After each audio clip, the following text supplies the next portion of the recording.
Building a business that has the potential to dominate the global market is a complex and hard thing to do. Top entrepreneurs who have built market-dominating products, raised millions in venture capital, and gained millions of users are ready to reveal their path to success. Get ready for an evening of insights you can definitely benefit from. Welcome to Podim Founders All-Star Night.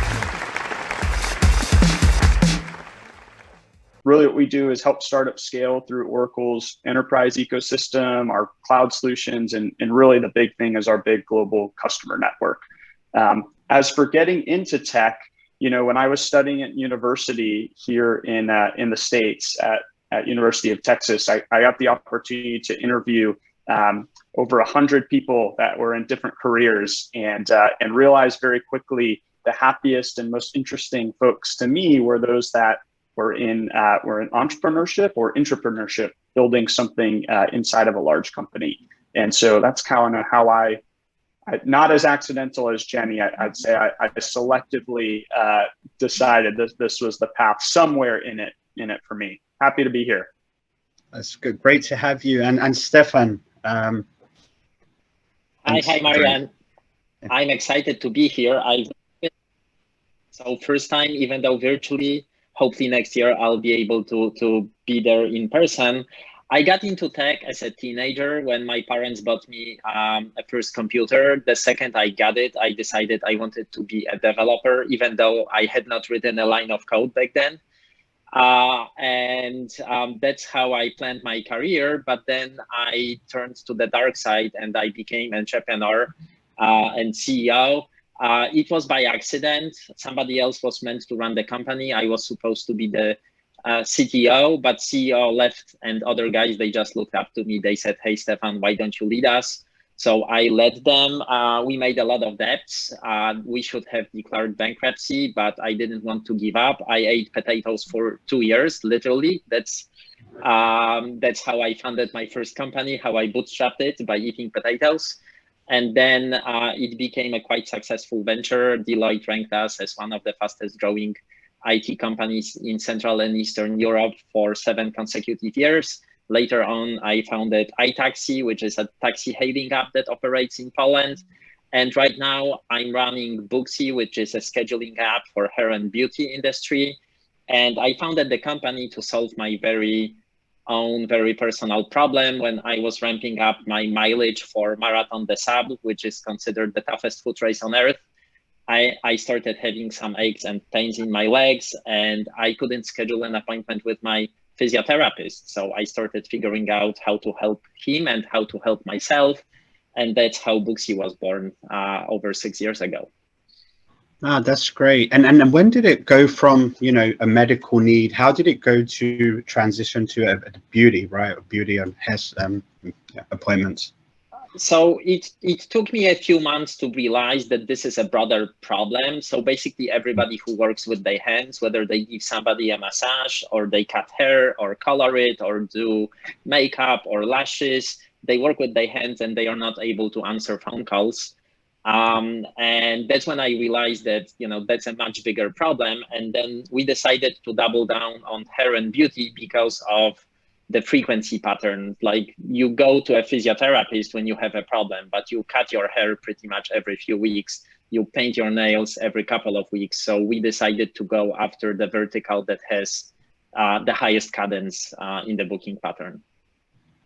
Makes sense. Sounds like a great move. So I'm going to go on to questions. I'm going to start off with. So recently, we've all seen UiPath IPO, and the founder back, Daniel Danish, pointed out that when you're based in a small country, European country, or wherever it is, it's a hidden advantage because it forces you to think globally from day one. You can have some traction in your local market, but sometimes that's just not enough. So the question is, when is the right time, in your opinions? And I'm going to start off with Jenny for a European-based startup to kind of look into the US market, try and get some traction, acquire some clients, first early adopters in the US. Yeah, it's a great question. We have this expression in America, like think global, act local. So that's what I like to, to recommend, which is like, you have to have this global view. And as you said, you have to kind of think big, especially if you're going to want investors, if you're from a small country, if you're going to want international investors. That said, I get, inbound from a lot of founders that I feel like are not exactly ready to make the jump because they haven't established product market fit and they haven't really established that there's a need for their product in their market. Now, if they decide that actually that's not their right market and that the US is their market, for example, then they may need to come earlier. But I think just being intellectually honest with themselves of like, okay, is this working? Have we taken a foothold here? Is it time for us to expand? So that's like thing one. I'd say the second thing is like, oftentimes I meet founders and, the next thing they want to do is come to the US. And it's like, okay, if you're in a small country in Europe, there's a lot of expansion that you can do within Europe. And so really to look around you first, because coming to the US is not only super expensive, there's a massive sticker shock of what talent is and customer acquisition costs. But it can be, a real distraction also for the team. So I'd say, you have to do your research. And then the last thing is that you have to hire local people. It just doesn't usually work to have international people who are not less familiar with kind of the culture and all here. And so the founders have to really feel like they can get a team here that they trust. And or relocate here as things are moving along. So I'd say those are some of the things to kind of think about before you're ready to jump to the US. Oh, no, thank you. And JD, do you have anything to add here? Yeah, I think it's really, really well said by Jenny. But some of the you can play to a lot of the advantages being in the metaphor is a big fish in a much smaller pond.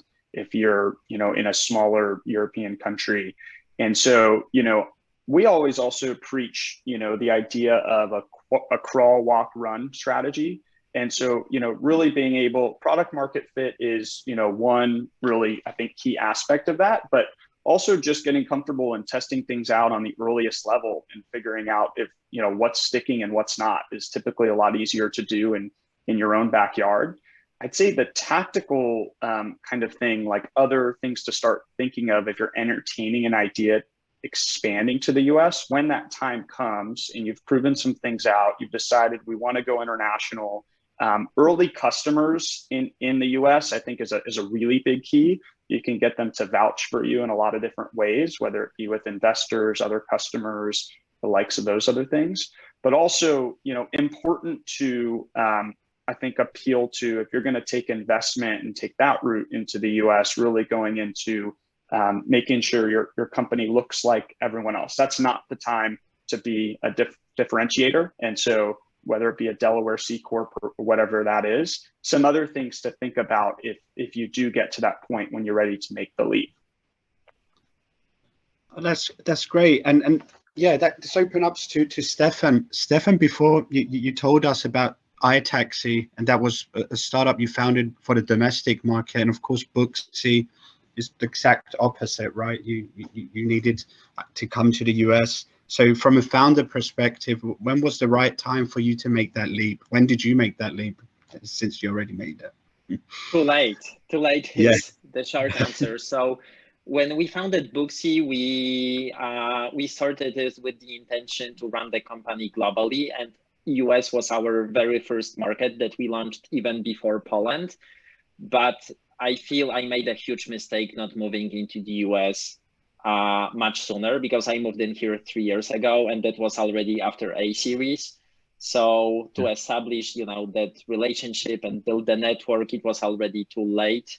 And at least from the investor perspective, there were a lot of US investors asking me, why, because I had successfully raised in Europe, why am I even seeking money? Why am I seeking capital in the US? And I had no connecting tissue, and that became super, super difficult.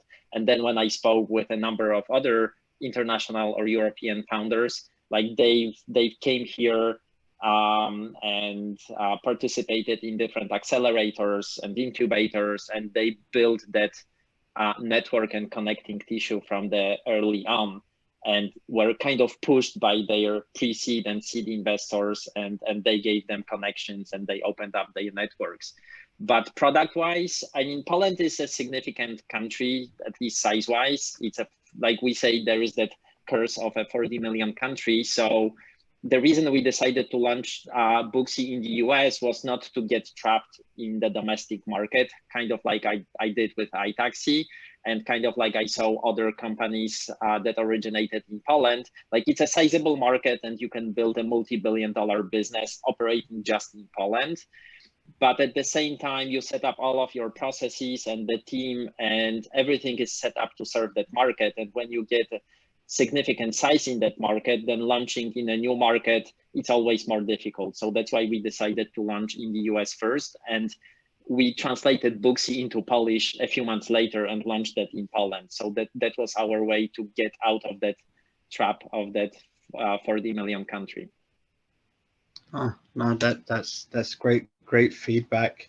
And yeah, we touched on fundraising, and you also mentioned accelerator program, and of course we have JD and Jenny, of course, with the fund, and Techstars, the leading accelerator program, and of course JD, you were at WPP Ventures. So let's start off with Jenny on this one, and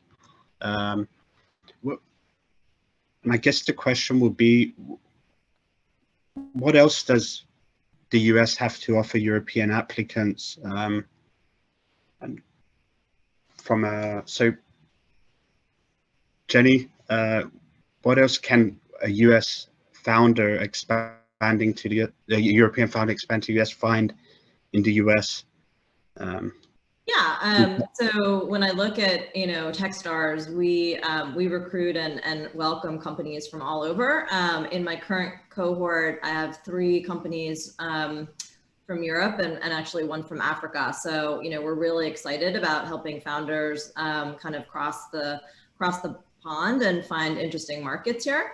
I think from an investor point of view, we can also make those connections as the world becomes more global, and as investors, feel that they can invest outside of the US, which is really more of a new phenomenon, right? I mean, I think for so long, we all believe and know that, innovation is everywhere, but the capital has been really constrained to places like Silicon Valley and the like. And now we're seeing a lot of that being broken up with companies that are going global and just, a mindset that isn't focused on one community, right? And I think there are certain areas or verticals that have helped kind of expand that. And I think we've seen kind of a further expansion of the mindset just during COVID, right? As geography became less relevant. So I think really what we can offer is access to investors, access to new markets, and then the final thing is like access to talent. So, if you're working in certain areas where we have a lot of talent, I think that you can tap into some of that, specifically around marketing, around business development, definitely areas around strategy where, we've had generations of founders building tech businesses. That's very informative. And Stefan, for you, what did you, moving to the US, sorry, I'm just a bit, what did you find from a talent standpoint in comparing to Poland and the US? Was it easier to find talent in the US, or? It was way more difficult. Having my name out in Poland for over 20 years, I have way more credibility, and Booksy became one of the hottest startups in Poland over the past few years. So definitely getting top-notch talent in Poland is way easier for us. However, as we grow and as we expand and get more brand awareness, I see we are making a lot of progress in the US, and even comparing to the pre-pandemic and now post-pandemic, the new cohorts we are acquiring here in the US are way better. That's way better talent than we had 18 or 24 months ago. We are getting 300, 400 people applying now for positions. We opened recently at Booksy, and that's a huge difference. But it took us time. It took us time to build that brand awareness. It took us time to get about 8 million consumers using Booksy in the US. And right now, a lot of people that are applying for the job, they are applying because they love the app as consumers. So when they saw our job openings, they thought, oh, that's a company I would love to work with. But 2-3 years ago, it wasn't the case, and it was super difficult to acquire talent. Again, one of the biggest mistakes I made was not move fast enough into the US and build that network. So I had like nobody who would help me recruiting talent, nobody who would refer me, nobody who would vouch for me. So it was difficult not only on the capital raising front, but also on the recruitment side. So it took us a few years to get to the position we are in today. That's great. JD, is anything you'd like to add before we segue to investor questions?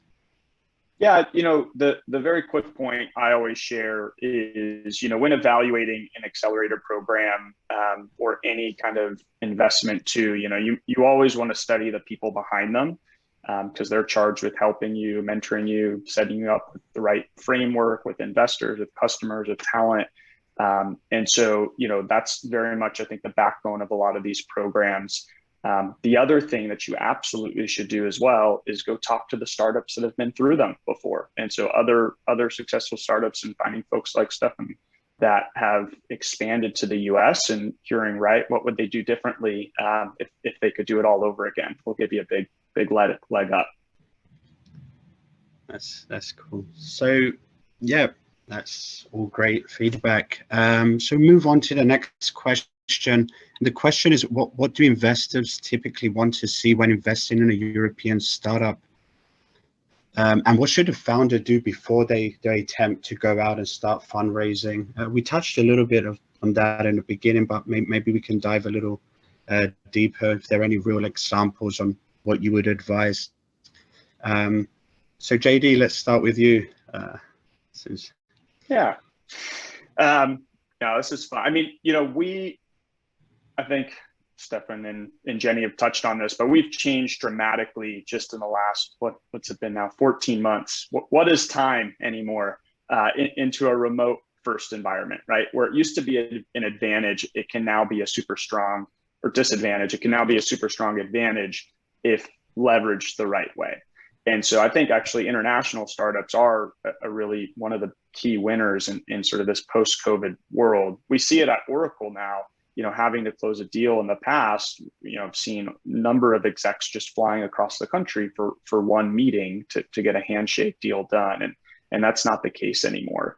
I don't think it changes, there's a huge change in what investors are looking for with European startups compared to here in the States, right? I think, it's always best to start with folks that are familiar investing across borders, right? Because they'll just understand a lot of the nuances that come with that.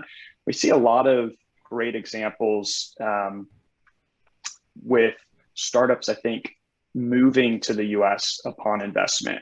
And so I think that is something, if you're not open to, you certainly should be. And if it's not you and the executive team as founders, it may be opening up a US office if you do get to that point in time.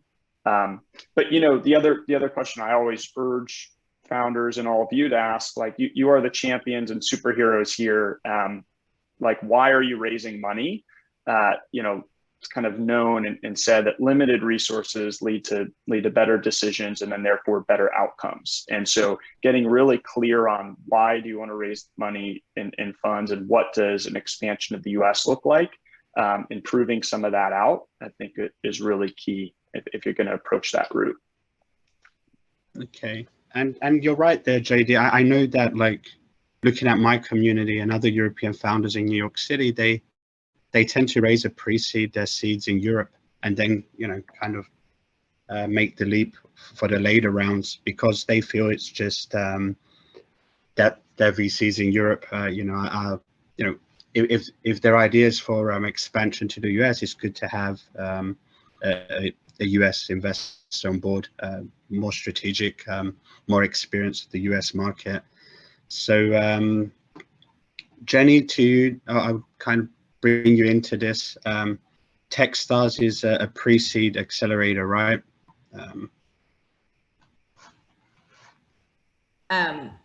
Same question. Yeah, same question. Yeah, if there's anything you'd like to add, yeah.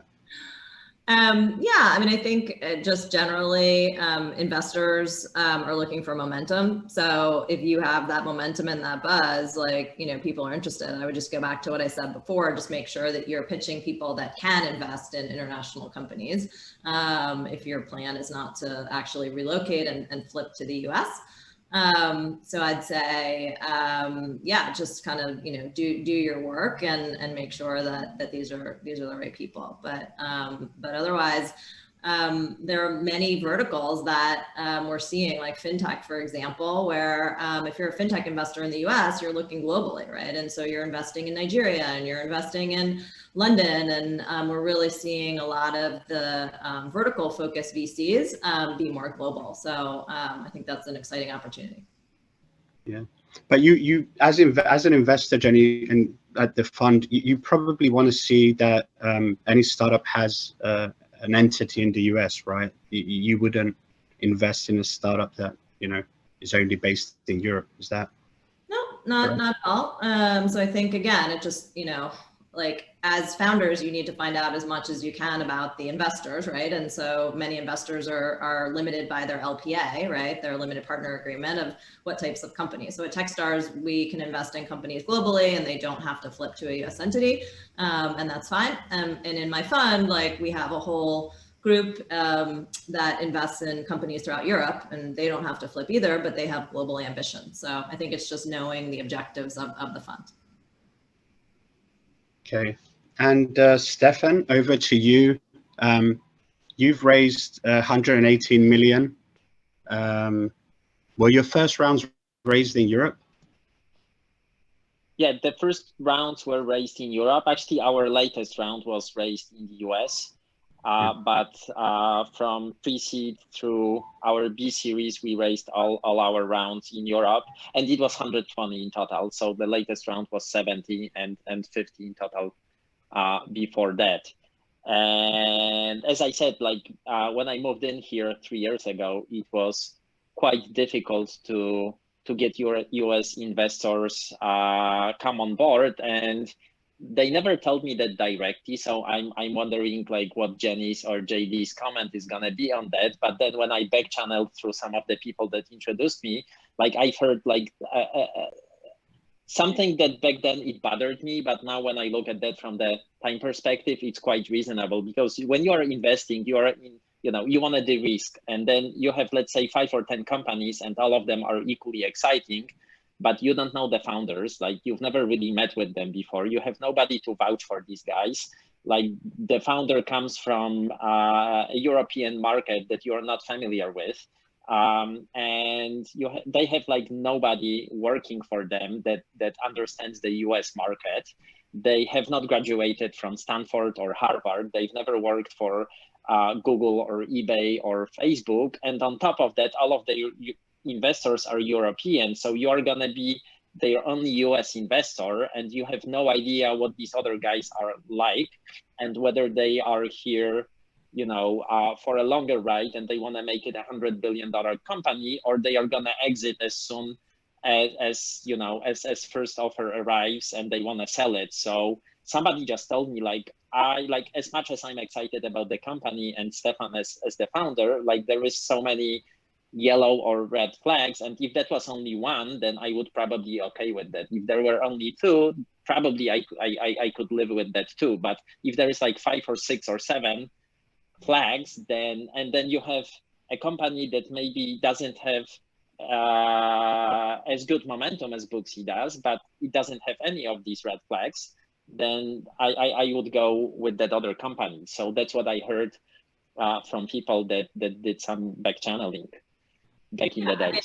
I'm happy to chime in. Like, I think that's exactly right. Like, we've got a lot of great startups here. So for me to be interested in something that's not local, like it has to be pretty shiny and I have to see the opportunity. Or to Stefan's point, I have to have a personal connection, right? Maybe I met the founder and was really impressed. Maybe we have a shared, you know, we went to the same school, or I spent a year abroad in Poland. I mean, there, you know, there usually has to be that connection. So I think it is right about like, you know, checking boxes. And so I think for a long time, you know, it was just harder to get US investors excited because there was so much going on here.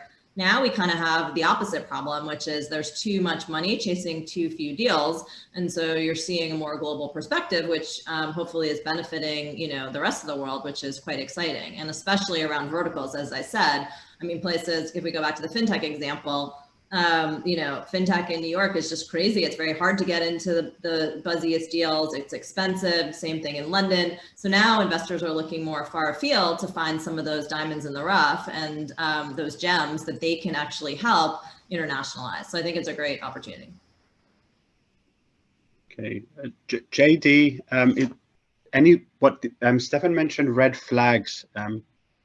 Could you kind of point out some red flags for our founders in the audience as to what a VC might look at and say, you know, it's not going to happen, or I'm going to pass on this deal? Yeah, you know, and the earliest stage, I think the best investors ask the question, what can go right? Unfortunately, I think far more often, most investors you're going to interact with, and this is just helpful when pitching and evaluating your company, is they look at a certain risk profile. And so if you're able to de-risk certain things along the trajectory of your business, then that's great. And remember, venture investing is a milestones-based business. You know, there are so many different types of red flags that we can go into. And you know, I'm just going to give a more generalized answer on pitfalls. But, you know, I'd say the earliest, like the glue and the gel between the team, because I think we have mostly earlier stage founders, is going to be most important.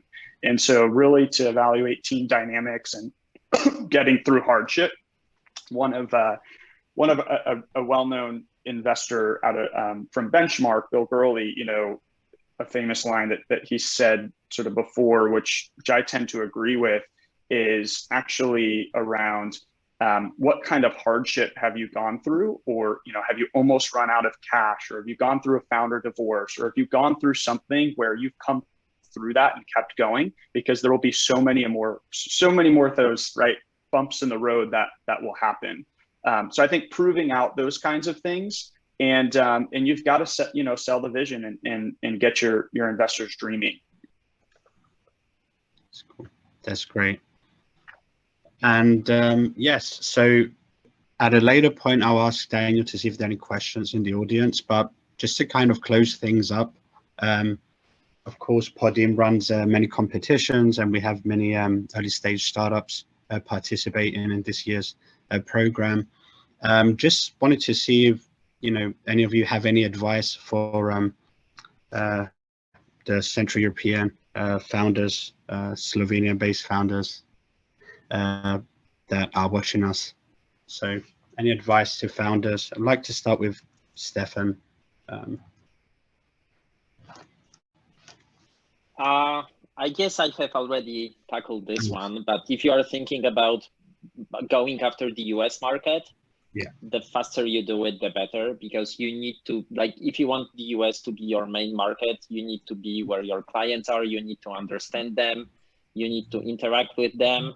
And obviously there is a number of things you can test, you know, across the pond. You can test purely remotely, but my biggest mistake was to move into the US too late. And it's not only from the, you know, fundraising perspective, but also from the, you know, product market fit perspective. I think we could have done much better job if I were based here, if we had a larger team based here in the US. Obviously, it's not that easy. You need funding. You need funding to recruit people in the US. You need to pay them good salaries, give them good benefits to retain them. You need to excite them with your vision. But the sooner you start thinking about that, the more prepared you will be. and the easier it will be to execute on that. So my advice would be go big or die trying. That's great. That's great. Jenny, over to you on that. Yeah, I mean, I would agree. It's like, now's your moment. So, you know, it's a great time to try it. I just think you have to be educated and do the research and the work, and just understand what business models will work here, what won't, like what cultural norms are, and what you know, what just won't work. And we've seen, you know, companies have friction because things are just different here. Going back to fintech, like, the US is very far behind in, you know, our payments, you know, systems and a lot of our infrastructure. So to come here with a European mindset and think that you could just launch stuff and not really understand like all the barriers that we have is just not gonna work out. So in many industries, you need to have like done the research and make sure you've got the right people on your side. Okay, so research and product market fit. JD, how? Yeah, no, that spoke to me. I think cultural barriers are super key when you're evaluating a move out here and finding the early champions that are going to be on your team. I'll leave you with one metaphor that's always spoken really well to me, and you know, I would chime in and just really take the advice of founders that you really look up to and respect and have done great things. Looking at you, Stefan. So you know, folks like that, I think, have the right. Or the best placement where they're coming through. But you know, something I share with founders is around the investment community is investors invest in lines, not dots. And so and this can go for customers too. Every time you meet an investor is a centralized is a data point on the graph. Very rarely do you show up to a customer meeting or investor meeting and say, hey, we're doing this, wire me the funds, here's my bank account information, you know, we'll see you later. But rather it's over time, the trust and rapport and familiarity that you build up over time. And so that goes for expanding to the US too, right? Simply saying you're going to do something and going and proving that out, or not, and evaluating why and communicating really effectively.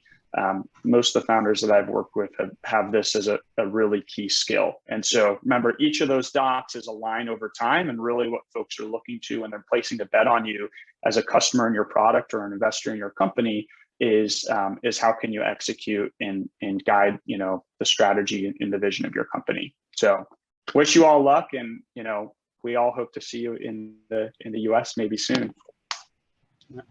So that's great. That's great. And JD, for any startups that you know, founders that want to reach you, right? They can hit you up, right? On LinkedIn. Yeah, I'm easy on LinkedIn or an email after the fact. So absolutely. We've got a pretty global presence, by the way, at Oracle. We've got a couple thousand companies around the globe and in probably most of the countries in the EMEA region as well. And so, you know, whether it's us in a fit here or just linking up with other founders, we do that kind of thing quite frequently. That's great. So Daniel, my co-moderator, do we have any questions from the audience? No questions currently. So you still have a bit of time to chat amongst each other. Okay, that's perfect. Thank you. So yeah, let me,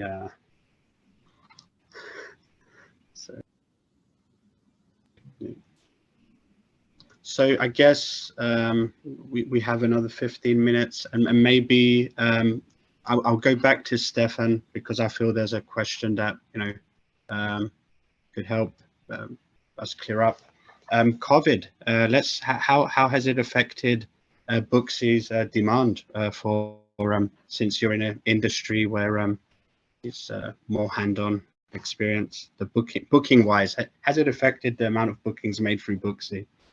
Oh yes, big time. It's been a pretty rough ride, and it's been very volatile, even until recently, because the UK just opened up mid-April. I think Ireland opened a couple of weeks ago.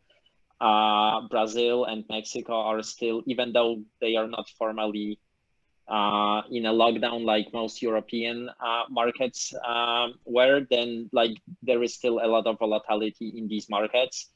and people are simply afraid. So it was hard to see the trends and see the lines in the past 12 months per what JD was saying. Like, we had conviction that once the markets would go out of lockdowns, we would get back to the, levels above what we had before COVID. But we had to take that leap of faith, and it worked for us. Now we can clearly see that, some of the decisions we made in the past 12 months, they worked out for us. But there was a lot of anxiety when looking at the numbers in the past 12 months. A silver lining to what happened during COVID is that we wanted to be so American that we started hiring a lot of people in San Francisco. And the talent in the Bay Area is super expensive. So we used that time to rethink whether we really want to do that. And I think that, going remote is now a new norm, but it wasn't that clear 18 or 24 or 36 months ago when we were opening the office in San Francisco. So we shifted back some roles from the US back to Poland, where we can acquire, top-notch talent at a fraction of the cost in the US, not even mentioning the Bay. I think, COVID, in a way, with all the terrible things happening because of the pandemic, for us, it helped us to rethink how we want to run the business and how we want to, keeping in the US, keeping all of the office in Poland, like forcing ourselves to, and then we really.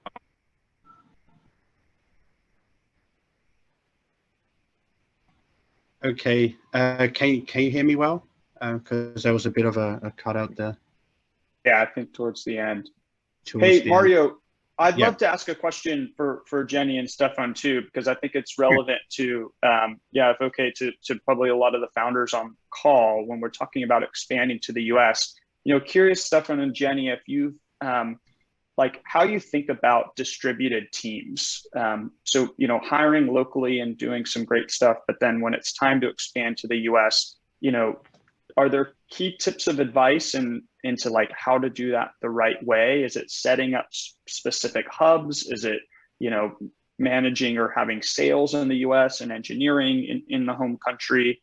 Do you see it as an advantage? Curious just to hear your tips and feedback on all that. Yeah, I mean, I'm happy to jump in. Some of my companies who have made the leap and have been able to expand, I think of themselves, even though, they have larger offices here in the US and New York specifically, they think of themselves as distributed teams, and they've been able to really kind of arbitrage, what every region's kind of superpower is, right? So one of the companies in my portfolio has kept their engineering in Eastern Europe, and they are, run sales in New York. They have a presence in California, but actually they're in the crypto space, so they actually have an office in Japan as well. So I think that COVID / just a more global mindset in the last few years has allowed companies to expand smartly and not just say we need to move everything to the US, which makes no sense. It's quite expensive, but to really take every region's, strong suit and lean into that. So, I think the challenges there are really time zones, team connectivity. And so you have to figure out ways to gather people, to build culture and camaraderie. But I think that's, it's kind of a new world in terms of distributed teams. So I'm pretty excited about it. I can only second that, and maybe add one thing. I think it's crucial that one of the founders, ideally more than one, and somebody from the product team also gets more exposure to the US market. And this is what you both said about differences in cultural norms, differences in the environment.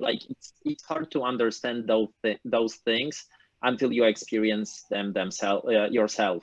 Sometimes it's just hard to understand, when you look at things from behind the desk, from the spreadsheet perspective, when you analyze the funnel, understand why conversion is hurt at this stage. And I found out that, going out and being in the field with my reps, interacting with our providers, even though it doesn't really change the outcome, because whether I, sell to 1 or 2 hair salons on that day, it doesn't really matter with tens of thousands of salons using Booksy right now and adding a few thousand every month. But I think it makes a huge difference in the way how we think about the market. Even with like such silly things like tipping, in Europe, it's not a cultural norm to tip. And even when you tip, you usually tip below 10%. In the US, you start tipping with 18 and above. So when our product team was building, the tipping feature in the app, they proposed like 5, 8, 10%. And as soon as I saw that, I was like, no, guys, like this is not how it works here in the US. So I think, per, the point you both raised, like it's important you get exposure to the US market. And I think somebody senior, ideally founder or somebody who is head of product or CPO should either live in the US or have a lot of exposure to that market on top of, go-to-market teams that typically make sense being placed in the US. Great. Sure. That's great. Daniel, do we have any questions? I see Francesco's been joined to, has been brought up. No, still no questions. I wouldn't expect any questions to come in. It's been kind of, everyone's been holding back on the questions a bit today. So yeah, if you want, we can join into the panel if need be. Otherwise, you still have a good 10 to 12 minutes to go. Okay, that's great. So I'll have one more question then. Jenny, this one's for you. I know you're big on, you're advocate for female in tech, women in tech. And I saw a tweet you tweeted out a few days ago about female founders raising, 3 of your portfolio companies raising a follow-up round. Congratulations on that. At Greek Tech, we do a lot on women in tech, especially in New York. So it's a mission that's very close to my heart, so on. So can you let us tell us if there's any startup part of your portfolio companies that you're super excited about? I'm sure you're excited about all of them, but just if there's some startup we should know about. I mean, there's so many. I have a large portfolio, but going back to female founders, so the stats are pretty horrifying. Maybe 2% of all venture capital went into female founders last year. So as much as we think that we're making progress, it's still really hard.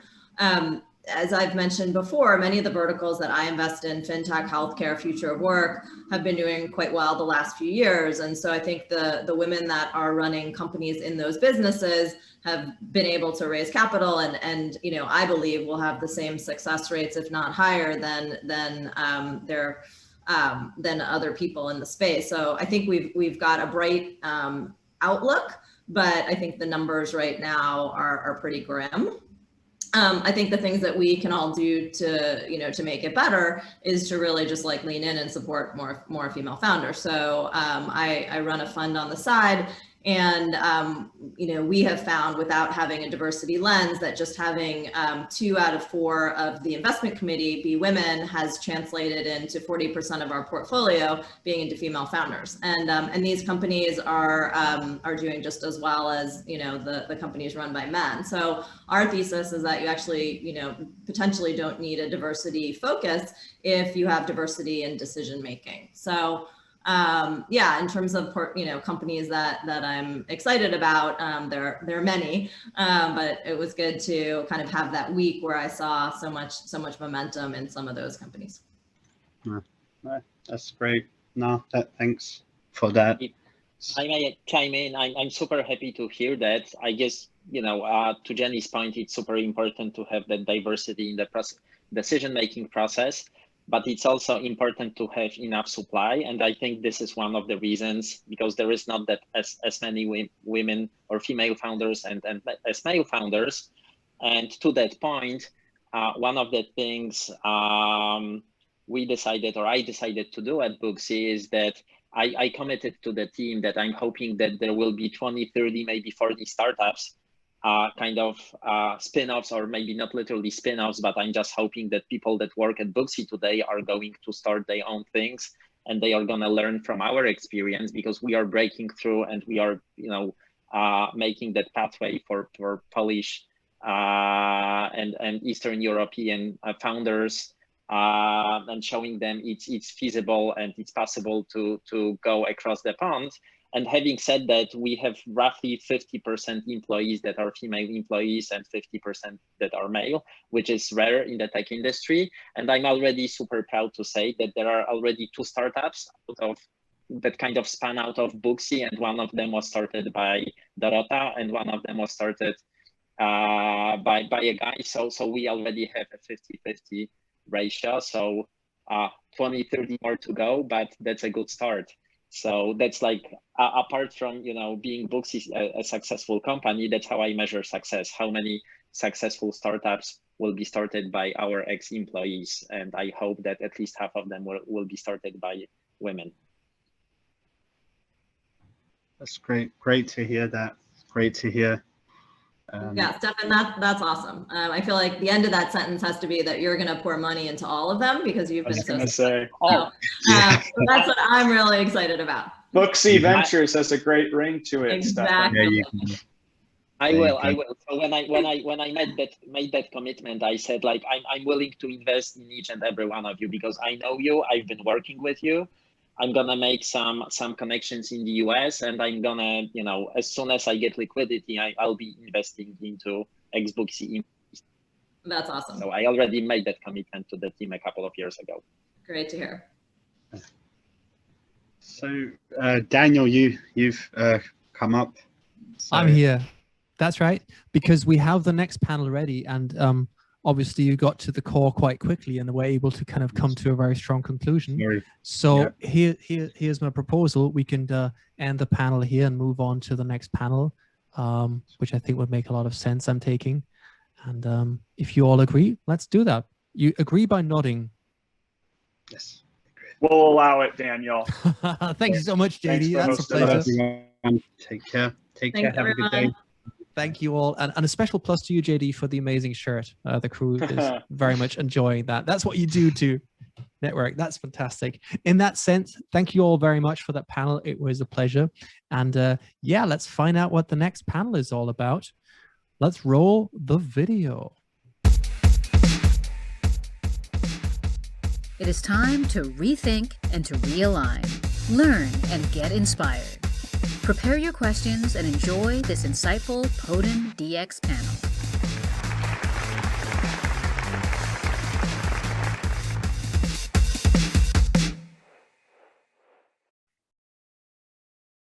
That's right. And we have the next panel coming up because we decided, sometimes if you can get to the essence rather quickly, let's move things forwards. And that's what we've done, because speed is the key asset in an aggressive VC world. At least that's the title of the next.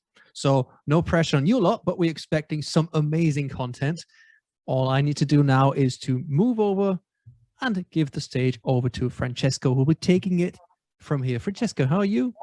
I'm really good, thank you. I'm actually looking at me in my face and my screen. Am I really that ugly? Or just like Look, I can't answer that, brother. I have no idea. I mean, but yeah, I want to say to everyone watching at me right now, I look much better in real life.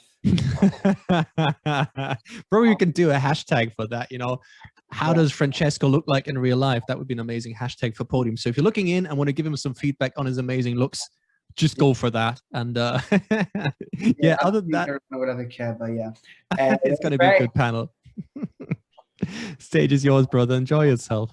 Cool. Thank you so much. Bye bye. So yeah, today I will be extremely lucky because I will get the chance to spend 1 hour doing some stupid and silly jokes, but most of all, spending time with two amazing investors, two of the best I've actually met. So the first one is, I mean, some people, they call him the unicorn whisperer. Some people, they call him the best angel investor in the world. Some people call him the nice Jason Calacanis. I call him my hero, and Zach Coeli is here. Zach, hi, how you doing? I'm good. How are you? Great to see you again. Yes, you do look much better in person. You've got some wonderful wildness going on right now. Oh It's man, beautiful. thank you so much. You and my mom are the only people in the world that say so, but great, thank you. No. So Zach, do you want to say like something about you, like to introduce yourself? Because I guess like I do not really like I didn't say a lot about you. You can say much more things. Oh, sure. Yeah. So yeah, my name is Zach Coleus. I live in San Francisco. I've been there for the last 15 years. So I've gotten to see quite the ups and downs, mostly up, but most ups and downs of the Bay Area tech scene. And I like to say I'm a washed up entrepreneur. I spent, the first 20 years of my life as starting companies, started 4 companies. And then about 5 years ago, I shifted over to the investment side of things. So I invest in early stage B2B software companies. It was great to see Stefan right before this from Booksy. I am an investor in Booksy, and he's one of my heroes. He's awesome. So yeah, I just run around the world and try to find companies to give money to. Yeah, that's great. Yeah. So, and then the second guest, so she's actually one of the, let's say, most innovative and probably one of the smartest like investor here when it comes to basically disrupting and innovating the VC industry. She launched one of the fund that everyone is looking at the moment because she's got like an innovative approach and in like a different way of thinking and doing stuff rather than the normal average VC. And she's actually Elizabeth Yin from Hustle Fund. Elizabeth, do you want to say something a bit better than what I say about you? Thank you. Well, actually, that's very kind, Francisco, and really too nice. More like I'm just kind of nutty with these hippos in the back. That's great. So like, I guess we can start the rural simple, like I'll ask some question. Sometimes there will be smart question. Most of the time will be stupid. You can like just answer, be completely honest. And sometimes we'll do some jokes, even if they're not funny, I would love you to laugh. And yeah, let's start. The topic is actually like how we need to be fast to make good investments. Okay, so I'm an investor myself, and I can see like that's really true. I mean, I'm really bad, but this is actually like the faster you are, the easiest is to get access to really good deals. Do you guys think the same? Elizabeth, do you want to start? Sure. So I absolutely think that. I think for context, actually, because I used to run the accelerator at 500 startups, at an accelerator, you're bringing in batches all the time, and there's so many companies, frankly speaking, you just don't have time. And so we would interview companies in 20 minutes and then make a decision. So I've kind of carried that over to Hustle Fund as well, and we make a decision in half hour, and that's it. And I think you can overthink deals too and talk yourself out of things, because there's always something that's going to look wrong, or many things that look wrong. Yeah. So, wait, just to clarify for the audience here, not for me because I get it entirely, okay? But so you speak with like this Francesco from Italy, this got this idea, okay? Like I guess you, if I'm not mistaken, you invest pre-seed stage. So idea, pre-revenue, MVP ready. After like half an hour, you just decided if you will invest or not. Yeah, so I'll talk with the company for about half an hour, and then sometimes I'll even just actually give them a yes or no on the call, but that's very rare. I've only done that a handful of times. I usually like to sleep on it, and then I'll get back to the startup with an answer within 24 to 48 hours usually. Jack, what do you think? Yeah. I think what gets lost a little bit here is that, most of the time, at least for me, it's a no. And so, I like to say, like, entrepreneur investors, we spend 99% of our time wandering around looking at stuff we don't get excited about. And then the 1% of the time we find something we like, where suddenly we go from being no to begging, please take my money, please take my money, please take my money. And I mean, I think it's, in a lot of it, it's very much pattern matching. It's trying to find the companies where, one, I'm smart enough to actually understand them. So like if you came to me with a new chip design, I wouldn't know what to think about it. Or, some sort of biochemical, device. I don't know anything about that stuff. Almost all consumer. I don't know. It's got to be in my wheelhouse, and then it's got to be the right stage. So, if it's a late stage company, I'm just not the right guy. And then from there, there's just a series of sort of checkpoints to getting to a yes. But once you find a company that has those things, you can usually go through those checkpoints relatively rapidly, and you're like, oh my God, this is it. And then the decision becomes relatively quick. Stefan Battery from Booksy, who was on before this, I literally made the decision 5 minutes into meeting him. I was like, oh my God, this is the greatest entrepreneur I've ever met. I have to invest behind him. Like, here's all my money. And it was, it really came down to him as a person. And then, the great thing is now it's been, many years later, and I've seen how, awesome he is, and how, that getting involved with somebody who's that great is just really powerful. Cool. So you did invest in Booksy. After 5 minutes, you met him. You finish up the meeting and decide, okay, I need to give him my money.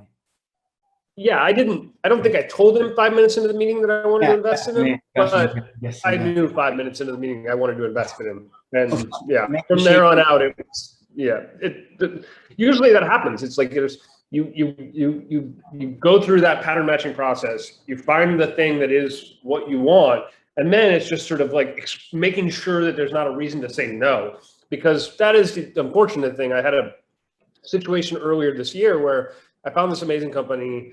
I actually said yes to it. And then once we got into diligence, I realized that their cap table was completely broken by this really, really messed up accelerator who effectively stole equity from these guys through really bad sort of like legal docs. And then I just couldn't do the deal with that in place, and it broke the deal. And it was really unfortunate, but otherwise I would have loved to have done that deal. And so that's usually what happens, is you get to that yes relatively quickly, and then you're kind of like looking for reasons why you couldn't do the deal, but those don't always show up. So. Mm-hmm. Okay, got it. And like, do you have any case like in your career, or maybe someone else's career? I mean, we are Europeans, we don't know anyone, so you can put all the names you want. I'm joking, don't do it. And they're like, people were too slow and they lost the deal, like a super important deal. I don't know, like the classic, it's always, everyone keeps saying that, about like the third, the fourth investor in Uber, something like that. Yeah, it happens all the time. So I think one of the challenging things about venture capital, especially the way it's traditionally executed, certainly Elizabeth and her team don't do it like this at all, but there are a lot of sort of traditional VC funds that are driven by committee. So they've got an investment committee, they've got their Monday partners meetings. And when you move from sort of individual decision-making to committee decision-making, it slows everything down. And so you not only have to, like, you, the practitioner, have to get to commitment yourself, you then have to go convince a bunch of other people to say yes. And so you move from sort of investment execution, investment decision-making to effectively politics. And that slows everything down. I've seen so many VC firms go through this process where the partner finds a deal they love, and then they basically spend weeks trying to convince their partners to do the deal. And then guys like me show up and we're like, let's go. And here's the term sheet. And so you can move much more rapidly if you don't have that committee sort of like politics process. But so many VC firms do, and I can go into all the reasons why they structure things that way, but it's an unfortunate part of the business. So it's one of the reasons why VCs are often sort of have this reputation of being slow, is it because they are. And it usually comes back to that. I'll even give you an example with us being slow in a deal that Zach is in. And so, we are 45 minutes and that was too slow. But no, so we are onboarding a couple of new investment professionals onto our team, right? And so every time you bring in new people, like, you're trying to get everyone up to speed. And so he championed this deal that he loved. And then I think, but I need to sign off on things. So we had a few days like where we didn't connect on this deal. And then all of a sudden the founder said, actually, it's gone.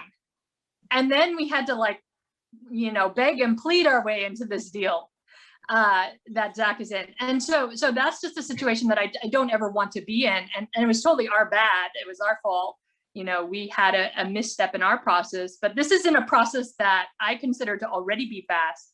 There was no committee, except in this case, like we had miscommunication around like, oh, how should he do this deal? He's new to this company and whatnot. But yeah, so even a generally fast firm like ourselves can lose out or get close to losing out. That's great, cool. And that's pretty impressive. And so, like, I met this guy. He's working. He's a partner at Client Perkins, and he always say like I cannot take a decision. I need to speak with my committee and things like that. Okay, so do you guys think that even like the more established and more famous VC here are losing deals because they are too slow?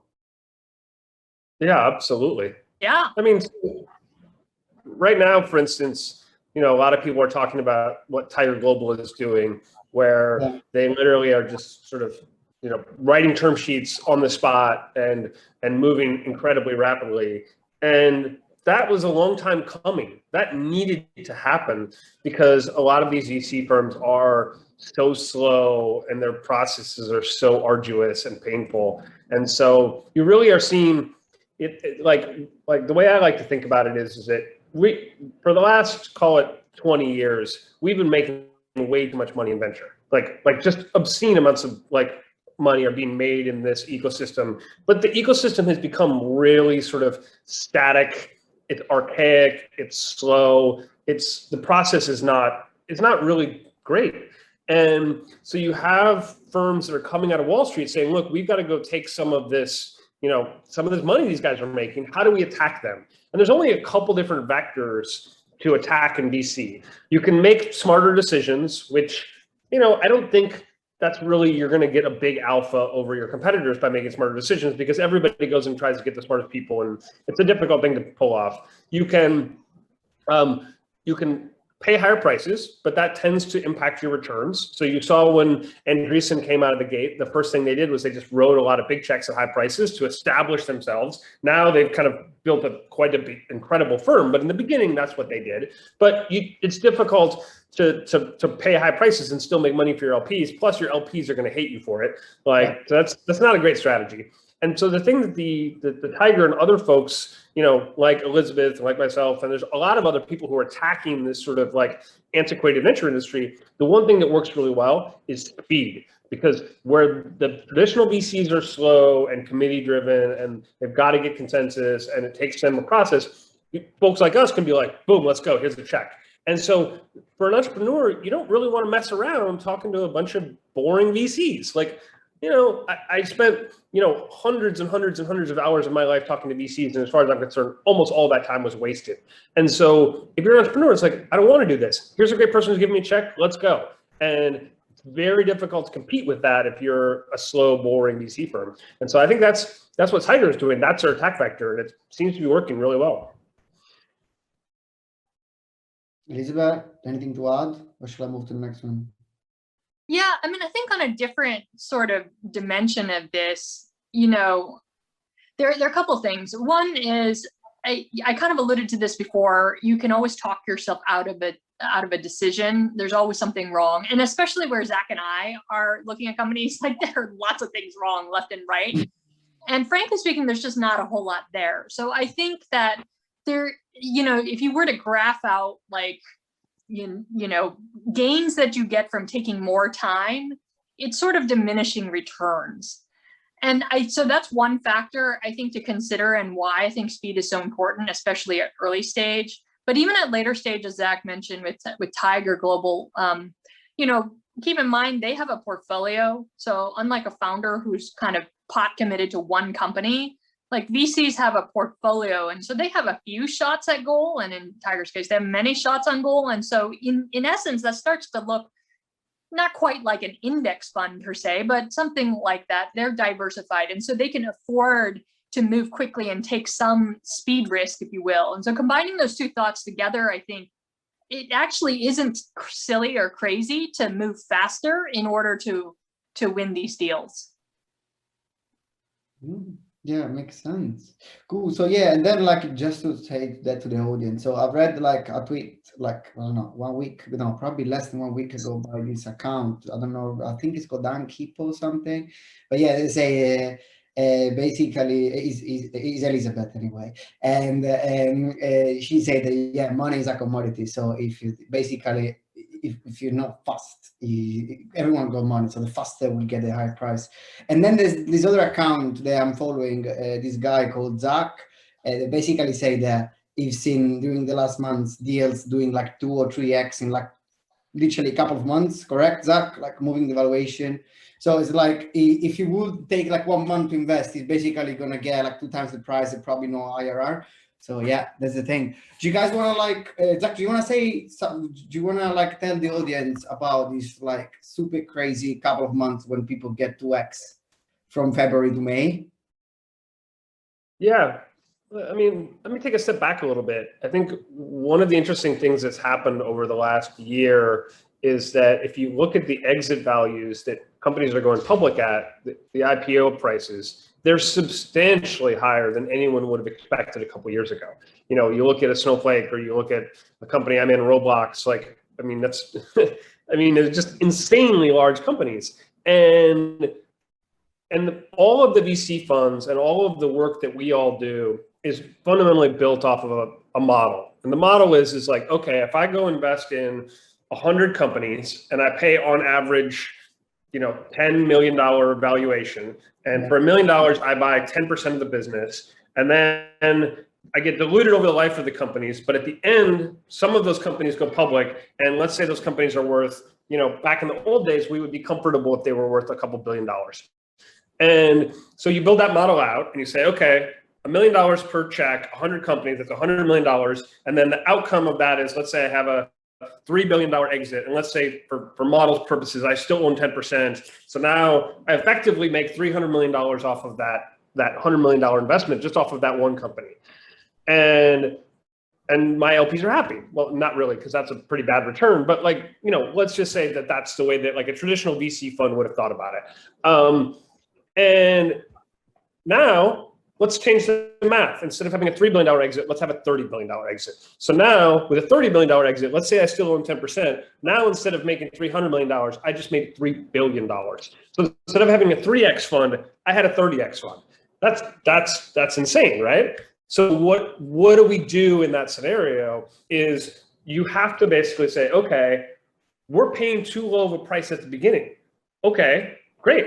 Let's go buy that stuff up. So what you've seen over the last year is a lot of these VC funds had built their models based on paying a certain price for a certain amount of capital. And now that those exit values are so much higher than everyone expected them to be, now suddenly you have VC funds that are like, something's wrong here. We got to go pay up. And so the prices at the early stage are increasing very, very rapidly.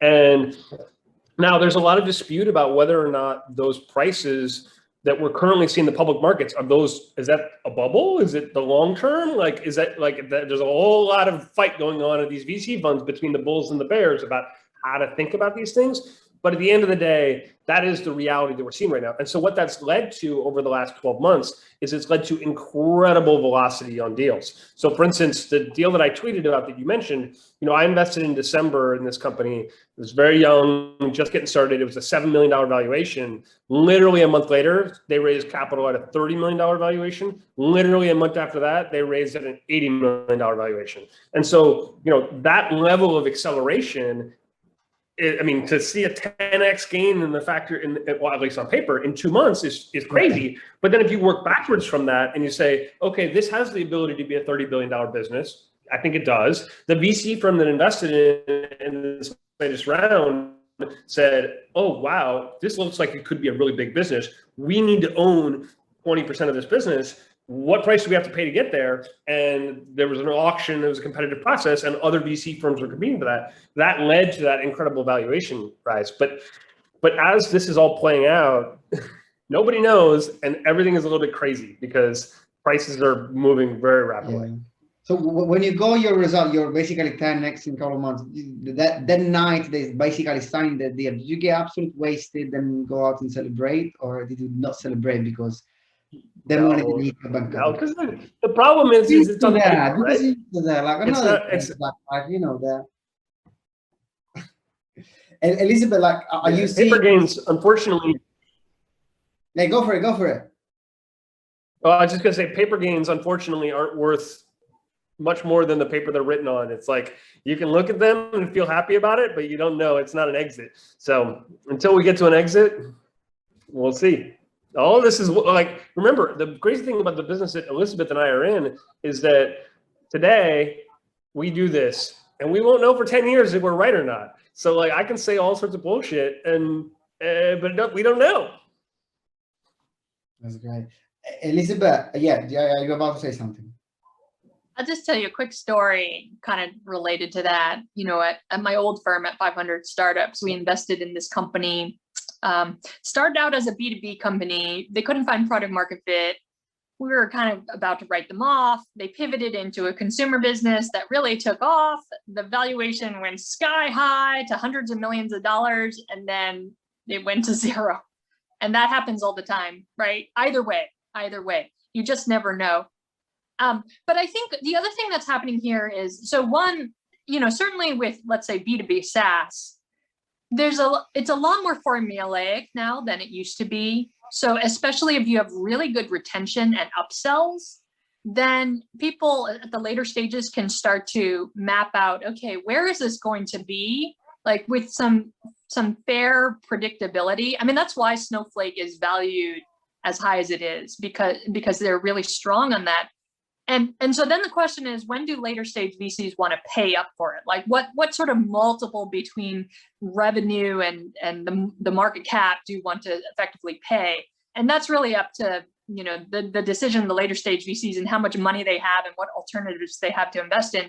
But what we are seeing is there are going to be a lot more large exits on that order of magnitude, tens of billions of dollars as opposed to single digit billions of dollars. And so I think that's driving some of the market frothiness, and I do think that is here to stay. It's just more of how soon do people want to pay up? Like, do you want to come in, let's say in Zach's company, at 80 million post money valuation, but still have to wait 10 years for that to come to fruition, or do you feel like Zach,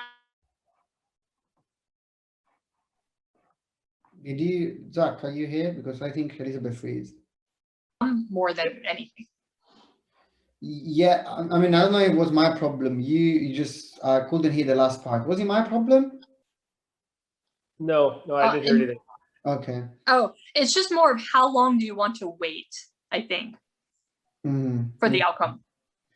Got it. Yeah. Elizabeth, I've got a question specifically for you. I mean, Zach, I think you can also answer after. So, like, you being super fast, okay, but it's also true that, like, probably you being super fast when you are talking with, I don't know, like a girl or a guy from San Fran MVP stage, okay, but when you invest in Indonesia, then I know you're quite, like, I know you're quite prolific in there, etc.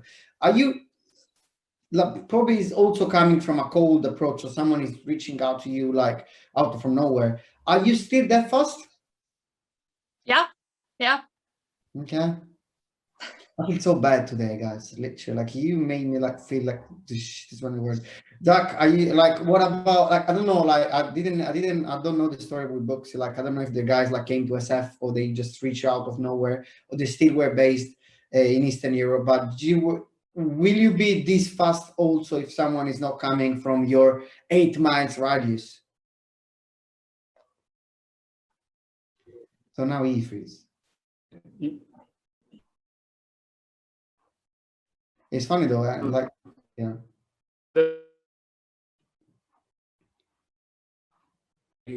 We froze. Oh. Yeah, I can know. Yeah. Now it should be good. You can go. Okay. Yeah.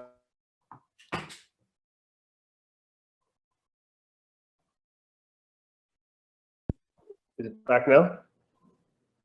Perfect. Sorry, my internet connection is unstable at this house. Yeah, so I mean, I think the Booksy story is a good example. I was, like you, I spent a lot of my time kind of wandering around the world trying to meet with startups, and so I was in Warsaw, and a group of us went out drinking the night before, as you sometimes do in Warsaw, and we had a big night, and way too big of a night. And so they had scheduled me a breakfast meeting the next morning with Stefan, and so I woke up and I was still drunk. It was a lot to drink, and so I stumbled downstairs to the breakfast area to meet this guy, and yeah, like I said before, it was just this aha moment. Like, it was just like, wow, this guy's amazing. It's very rare to meet an entrepreneur who understands the tactical sort of like day-to-day execution required to build a small business, but who also has a vision of a giant business and can understand what that path looks like and can bring to bear the ability to execute against that. And, that was what really drove me to get really excited about that investment decision. And so, like I said earlier, a lot of these times it really is just, it's a lot of no's. A lot of things are like, not quite. Oh my God, this is it. And so that for me was really an aha moment. But that happens all the time. Like, to give you another story about a recent investment I made, I'm kind of part of this group where they send out decks every week of other startups. So there's like a dozen decks in there, and every week we get a dozen decks, and I just go through them. No. Always no. And then, a few months ago, one came through. I was like, oh, this looks pretty cool. Okay, I want to talk to this person. I got on the phone with him, and it was just like, yes, instantaneous yes. And it's just kind of, it really is. It's kind of like finding a person you fall in love with. You can go to a lot of bars. You can talk to a lot of people. You can be like, no. Oh my God, I'm in love with you. It's amazing how it works, but it really is sort of it all just comes together. And then it's like, there's more to it than that, but that moment tends to, at least for me, strike like lightning. It's just like, bam. Yeah, and also there you have to look at 10 years ratio to see if your decision to be in love is actually good or not. Yeah. 10 years, hopefully, cool. And and so a real, be honest, so there's this myth here in Europe. I don't know if it's the same over there, but VC never say no here. So you never hear a guy say to you, no, we decide to pass this because it doesn't actually fit. What they usually do is they disappear. Like my sibling when I basically borrow him some money, disappear totally. So it's funny though. So there's a bit of a lag. So I do a joke, and there's 3 seconds where you guys look at me still without laughing. Guys, I want to die in these 3 seconds. Anyway, so we were saying, I forgot. The not saying no. It happens in the Bay Area too. Say no or no? Oh, it happens here all the time. Yeah, it happens here all the time. I mean, I used to have a company, and I pitched a whole slew of investors, and a lot of them ghosted or somehow went away or never responded or whatever. It's very common. I mean, and almost as a result of having been on that side of the fence and having had that experience, I would have much rather have had people say no to me. So I always say no when it's a no, and we do try to give a bit of a reason why, and so I just think there are probably going to be some people who don't like that because they just feel rejected or something, but I think most entrepreneurs probably prefer that, and so that's kind of where we land on that. One of the driving mechanics is that you never really know when a business is going to take off. And so you can meet an entrepreneur and they're working on something crazy and it's not getting much traction and it doesn't look like it's going to work. So that would be a no. But then a month later, they discover something and the business suddenly goes like this. And some investors, they like to just sort of not say no, so that if the business starts to take off, they can be there to really help out, or no, to really get a piece of that company, to invest in that company. And so that's why you get that not saying no, and it happens all the time. But on the other hand, I think another way to think about it, and what I think sounds like what Elizabeth does and what I do, is I also want to hang around the rim, but I also want them to understand why not now. So that's the important thing, is to be like, okay, I think what you're doing makes sense, or maybe I don't. And then I don't think it makes sense. Here's why I don't think it makes sense. Here's why not now. But, if these things change, then I would love to potentially get involved. And because I would love to be that call. And so what I find is that if you can provide value back to entrepreneurs early in the process, and so they spend that time pitching you, they spend that time sharing their information with you. If you can give them value back, then hopefully they're like, oh, that's that guy. He's not as big of a jerk as the rest of the guys. Maybe I'll talk to him. And so you hope that you can be useful to these people. It's hard though, because, I think one thing that a lot of entrepreneurs don't appreciate is this side, and I certainly didn't appreciate it when I was an entrepreneur. This side of the table, I like to say, is sort of like walking down the street and having people throw rocks at you in terms of the requests for your time. I mean, every day there's dozens of emails where people are like, hey, can I talk to you about X? Hey, hey. And it's just like, it's endless. And I mean, there's texts, there's calls. I mean, it's constantly coming at you. And, it's a painful process to constantly get barraged with that. But some of those rocks are diamonds. So you want them to throw them at you, because then all of a sudden you're like, oh, look at that. That's a diamond. Woohoo! But it's still, the process of being an investor is there's aspects to it which are very challenging. And I don't think a lot of entrepreneurs appreciate that. And so there's a balance there. It's tricky, but that's our job. That's, there's good parts and bad parts. That's quite an analogy. I'll have to remember the rocks and diamonds. But building on this point, actually, I think Zach hits it on the nail with it really is about the messaging of what it is you say, because I think there are definitely ways that you can say no and get people to come back. And I feel like we are very fortunate where that has happened a few times. Either they changed something about the business, or they pivoted businesses entirely and came back with a new one that we thought was like a much better idea. So I think it comes down to what is the specific messaging. And I think one of the reasons VCs ghost a lot is that they don't quite know what to say, or don't want to take the time to say that. And so it's just easier to just not say anything. Yeah. And then just to come back what you guys say. So when you actually say something, I'm talking to all the VCs in Europe, guys, so listen up. When you actually say the reason why you didn't invest, someone could get upset at the beginning, but at least they value your time. Like, okay, this guy's taking time to give me feedback, and you get this +1 on your, let's say, karma counter. And we are playing a network game, so having a karma counter quite up. So having a lot of karma points actually help you to get access to the best deal. That's at least the way I'm thinking. But yeah, and So, and what do you guys think? So a founder could actually do to speed up the process when he's talking to an investor that's actually really slow. It's funny though, like I can see my face doubling. Okay, yeah. And then now I'm Zach. Now you are Zach. Anyway, I'm literally, this is the best moment of my life. I'm Zach. I can't believe I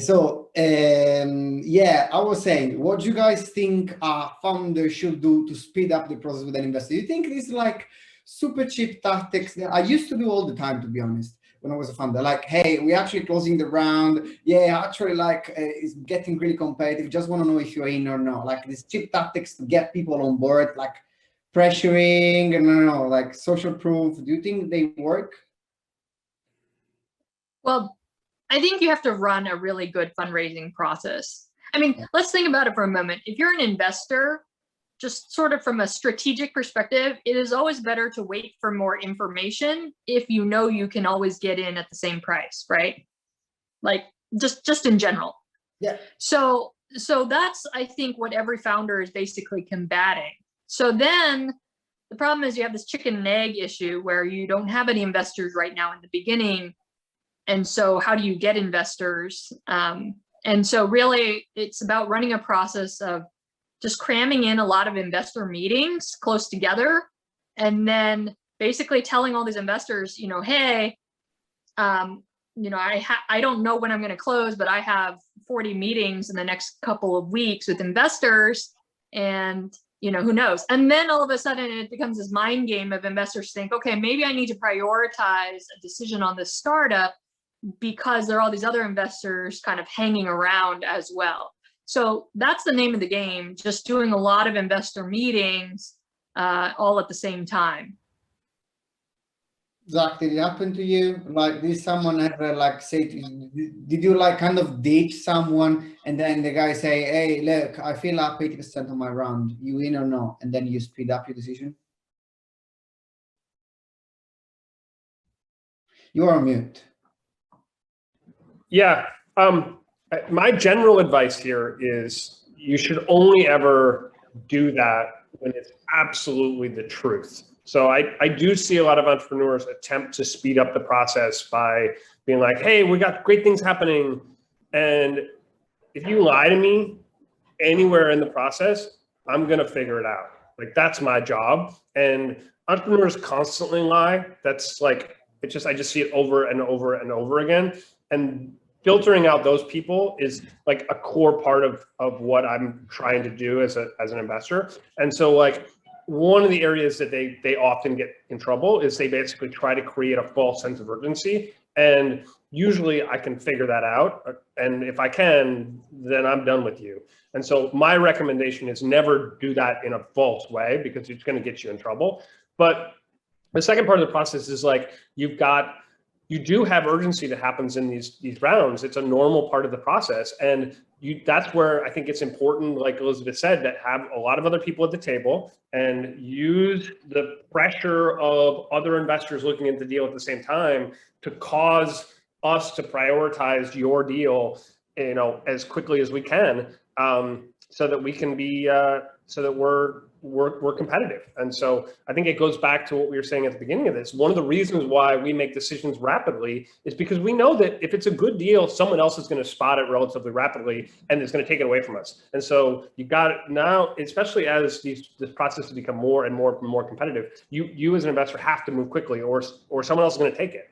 But no, I highly recommend to never do that unless it's absolutely true. If it's true, then great. The round is closing. We're done. Join or not, and you don't care if that investor is going to say, "Okay, great, I'm going to move on." But if it's not true and you're trying to pressure me, you're going to get into trouble, and I don't recommend that. I've heard this story of these guys. They were basically raising and they were selling like term sheet to investors without saying anything. So hey, this is my term sheet here. Can you please sign? Like something like that. I guess they didn't go that far, to be honest. I hope, unless. Anyway, so yeah, okay, that's been great. So would you guys like think angel investor, like, there's a lot of people that are just starting with angel investing right now, okay? And it's a great period, to be honest. So do you think angel investors, like, they should focus on being fast or taking time to review the investing if they're just starting? What would you do? Like, there's this, like, Zach Coelho is 25 years old, or Elizabeth Yin, 25 years old. They just did their first exit and now they want to like start investing. Do they should be fast, or they should like think really through every kind of deal they encounter? I mean, I think that just given the market dynamics, I think it is always important to be fast. But here's what I would also recommend.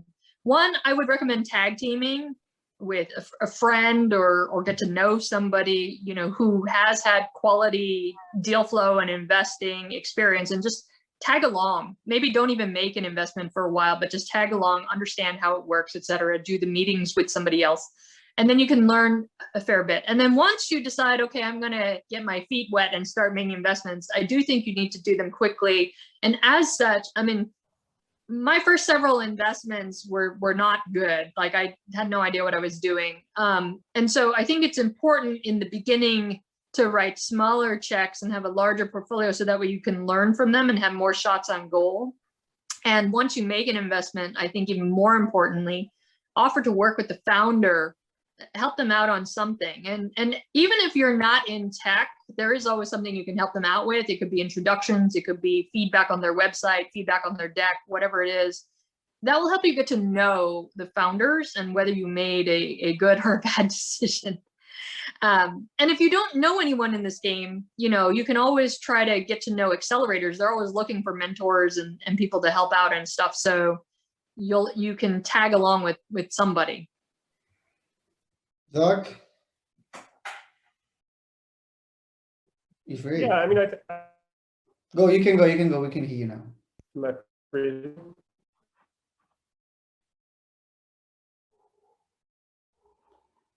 You free? Shall I tell a joke in the meantime? Oh, there we go. All right, Oh, am I back? finally, because I don't have any good joke, to be honest. Go for it. Sorry, as you can see, I was supposed to be in another spot where we had good internet and there wouldn't people walk behind me, and all of a sudden something changed and I got moved.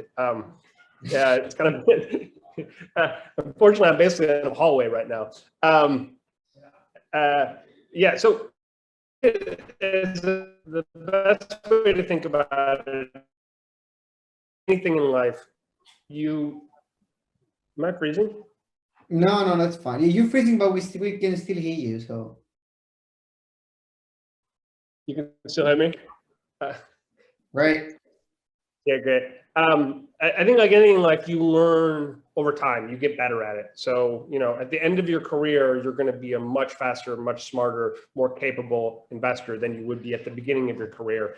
And, you know, in the beginning, you should take your time. You should learn. You're going to lose deals because you weren't fast enough. That's okay. It's more important to learn and get better at the profession than it is to basically like win deals, because this is a business where the mistakes, you lose all your money, and that's part of the business. But you know, you want to try to avoid making those mistakes as much as possible.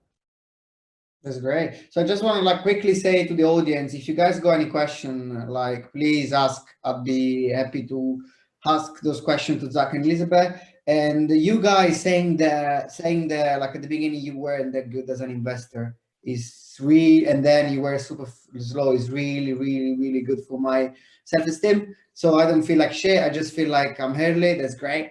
And yeah, so another question. So you guys would, so that's like this book's story is the perfect case, and maybe Elizabeth, you go tons of like Southeast Asian story because you're quite active there. So you guys will be super happy to invest super fast in a company that you just met, even if they haven't got a Delaware company setting up, or even if they simply like from the legal point of view they're still in their own like home country. Or do you think this is a complex topic? This is a very complicated topic.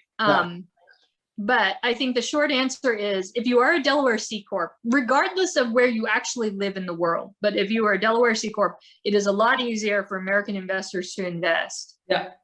Now in Europe, people incorporate all over the place, and that gets very complicated. And you know, I think for a small check writer like myself, it actually is really challenging to invest in most European incorporated entities. There are a couple of exceptions. We have tag teamed, you know, with 0.9 before on an equity round, but for the most part, we can't be first check in on a safe like in an European incorporation is the vast generalization. Mm-hmm. Zach, and then I've got a tough question for you, Ellie. It's the same for me. I have invested in European businesses with a European corporation. I'm never doing that again. For instance, I'm invested in a German business that literally like the notaries in Germany. I don't know what sort of like blackmail they have over the politicians in Germany that enable them to be the most archaic, stupid, slow, expensive scam in the world. But like they literally are just like god awful. And the fact that like every single decision that this company makes on a financing has to go through this notary process that costs them and all like a ton of money and a ton of time just makes me just angry every time I go through that. I'm never doing it again. Like, and in a case like that, or like, yeah. Oh, sorry, Dick. I didn't. In a case like that, for example, just how, like, you know, Zach would need to go before the notary every single time and listen to the notary read the docs in English and in German. And if he doesn't, he'd have to pay someone to be his representative. And if you're writing a small check, like these things just are not worth it. So I think that's a great example right there. And like every country has its own little quirks, but the German notary system is a great example. Yeah, my father is a notary. Thank you so much, Zach. I didn't get, I mean, I don't know if he's laughing or not because it's freeze, but yeah, I'm not, anyway, I'm joking. My father is not a notary. We as a family, we poor as fuck, so nobody's a notary here. Anyway, let's go back on this topic here. Ellie, you just, I guess no one, you have to call you Ellie, just, I'm probably the first person to call you Ellie. So Elizabeth, like, you know, extrovert person that tend to like short names. So as you can see, I'm one. So it's actually a nice thing to do. So you say that you invest in a company is actually helping. I'm Zach again. You invest in a company is helping other startups to incorporate in this. So make the life easier to invest. Do you think this is going to be a game changer next year or something like that? The incorporation issue is still really hard. I mean, we can certainly encourage companies to incorporate in the US. But I can understand, for example, if you are a company based in the UK or Germany, you know, there are a number of investors in the UK and Germany, and you may not want to incorporate in the US. In fact, in the UK, angels get tax breaks if a company is incorporated in the UK. So in some cases, actually incorporating in the US is at odds with your other investors. And so I don't know what the right or the wrong, there's no right or wrong answer, but you know, that is definitely a big consideration.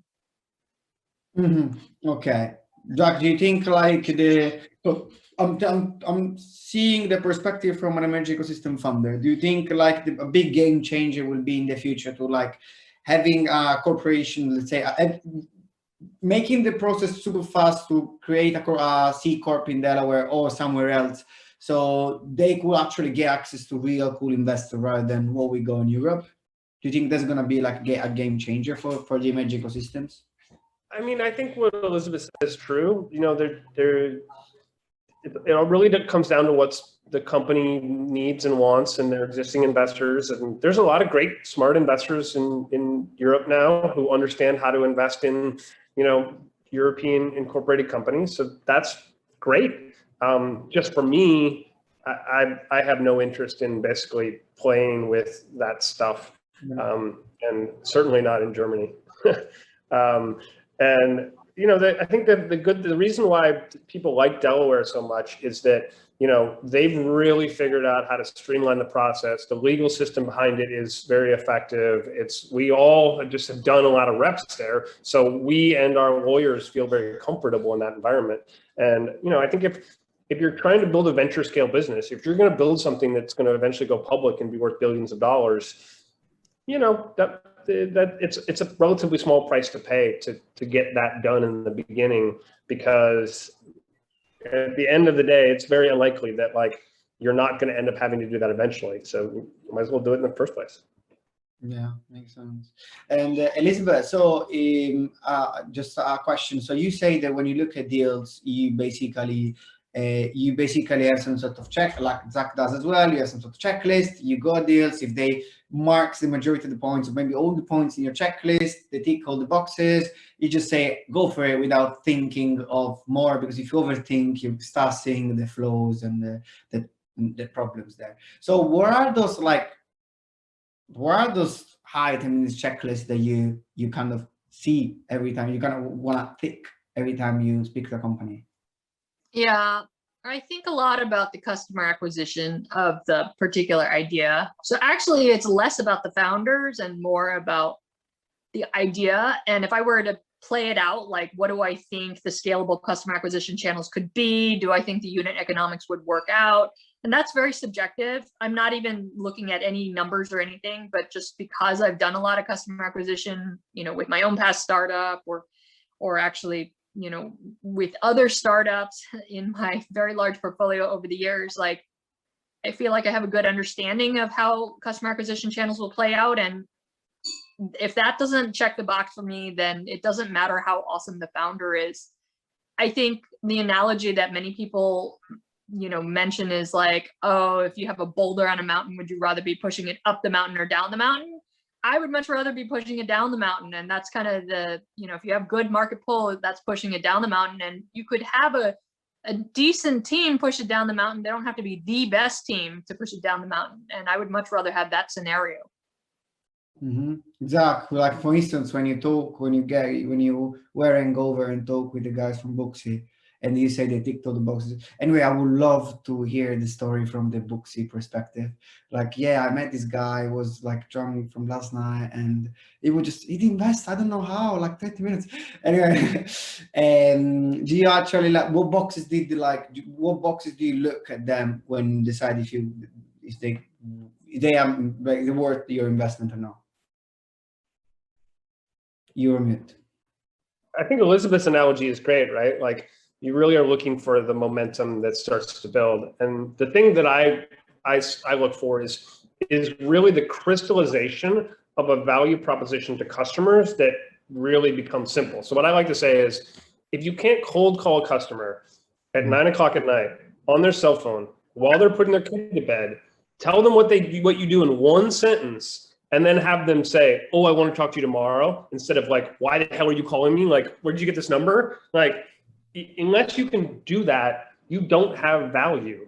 So that's okay. In the beginning, starts are trying to find value, but then once you discover that thing, that moment of crystallization of value to a customer where the customer really wants it, that's what I'm looking for. I'm looking for that moment where that becomes really clean and clear. And then I think what you see is the boulder starts to roll downhill, because then like you send an email to somebody, if you have no value, they'll delete your email. If you send an email to someone, you're like, hey, here's something that's very valuable, they're going to respond. And what you find is that all of a sudden the business starts to work. And so in the beginning, you're trying to get that. And then once you get it, what I like to say is that the business inverts. All the things that used to were really hard, customers, traction, revenue, suddenly becomes really easy. And then all the things that used to be easy, scaling your team, managing your databases, dealing with all of the stuff that like scale starts to break, becomes very difficult. And that moment is really where I like to get involved. That's my sweet spot, that inflection point. Cool. That's great. I mean, I love it. So I'll ask something super weird, like just because I thought it would be a lot more questions from the audience, but there's literally no one. Probably is a problem. So, Elizabeth, is there any question you would like to ask Zach? And then I'm gonna do the other way around afterwards. So get prepared. Yes. All right. So I've seen Zach's thread more recently on crypto. So maybe I'm wading into territory that will take 2 hours to go through. But but it is kind of interesting. Oh, go ahead. No. I just said I was gonna go anyway. It was a silly joke. You guys should get used to it. Go for it. So I think my question to Zach is like, I guess where do you see crypto and blockchain, and those may be two different things in your mind, fitting into sort of the future of tech? Very broad question. Yeah. So I've carved out the enviable position of being 50,000x wrong now on crypto and blockchain. So from the very beginning, I looked at it and was like, this is dumb. It's not going to work. That was when Bitcoin was at $1. And so, that was a long time ago. So ever since then, I've been wrong for what appears to be a massive, massive fortune that a lot of my friends have made by being right. So I still don't think it makes any sense. And the fundamental reasons are, they're threefold. One, I've yet to see a single use case for the blockchain that can't be better executed by a central database. Now, there's a lot of arguments for like, oh, well, there's more trust and blah, blah, blah. But like, I still haven't seen it in action. Like, I haven't seen a situation where it's like, oh, this is working better and everybody's using it. And 10 years into it, you'd expect us to see uses where there's real scale occurring. Like, people love to show me all these great little projects that have a little bit of traction. They're like, what about this? What about this? What about this? I'm like, look, that's great. But like, show me traction. Show me a breakout success using the blockchain that's actually successful. That's the first point. The second point is that like, if you read about bubbles, if you read about the history of bubbles, they usually have a series of really particular characteristics that are repeated over and over again. If you look at crypto, it matches to a T. And so like, it's difficult for me to be like, oh, this makes a lot of sense, except for it looks just like every single other bubble that's come before it on every level. And so I look at that and I'm just like, look, I'm just going to still keep being wrong about this, I guess, but I just don't think it makes any sense. And then the third thing is like at the end of the day, there needs to be a fundamental value in crypto and in blockchains that like, and that's what I would spend my whole life looking for fundamental value. And the fundamental value that I've seen so far is it's really good for money laundering. It's really good for extortion. It's really good for evading currency controls. There's value there, but I haven't seen any other value in the entire ecosystem where I'm like, oh my God, that's real value.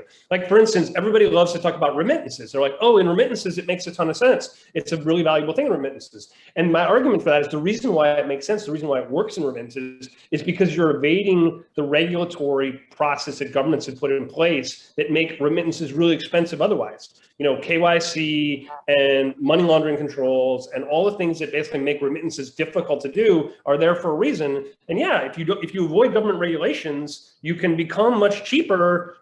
But at the end of the day, governments aren't going to like that very well, and eventually that's going to get shut down. So my belief is that governments have watched the crypto innovation wave, and now you see the Chinese basically rolling out a centralized cryptocurrency that they control through their bank and their databases that gives them visibility into their money. And that's going to be the future. It's literally centralized databases of cryptocurrencies that's controlled by governments.